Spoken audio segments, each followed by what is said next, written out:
okviru projekta Zrenjaninskog pokreta mladih bio je raspisan literarni konkurs za kratke priče i pesme na kom su pravo učešća imali mladi Zrenjaninci, a održane su i 3 likovne radionice. Na literarni konkurs pristiglo je preko 50 pesama i kratkih priča koje su prošle proces selekcije od strane stručne komisije koje su činile Mirjana Jović, Aleksandra Arvaj i Suzana Koksej.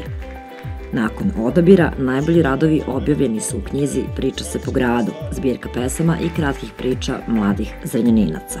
Negdje smo prepoznali potrebu mladih ljudi koji imaju određene talente i žele da iskažu sebe, a nažalost nemaju adekvatnu priliku za to.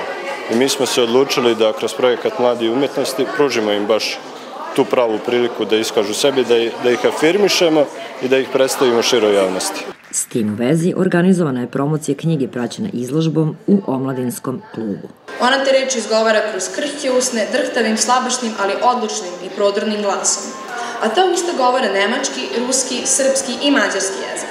Kada ostane bez reči, služi se gestikulacijom. Ovo je prvi rad koji je objavljen, koji je samo moj i jako mi je drago zbog toga zato što sam samo sa 16 godina postigla neki, recimo, uspeh i imam velike ambicije da pišem i u budućnosti. Kroz 3 likovne radionice prošlo je 40 učesnika. Radionice je vodila Dušanka Đorđević, diplomirani slikar, scenograf i profesorka likovne kulture. Izložba je bila prodajnog karaktera. Pored afirmativnog, čitav projekat nosi i humanitarni karakter. Prikupljena sredstva od prodaje knjiga i slika biće donirana humanitarnom projektu Sportom za bolje sutra.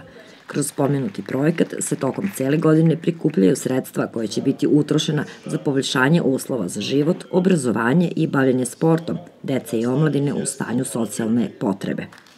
Projekat je u celosti podržao grad Zrenjanin. Pre svega, gde su mladi, tu su dobre ideje, tu su raznovrsni sadržaj, tu je neka energija na nama nosiocima javne vlasti, jeste da tu energiju prepoznamo, da je podržimo i da je na neki način vratimo i usmerimo tamo gde je najbolje.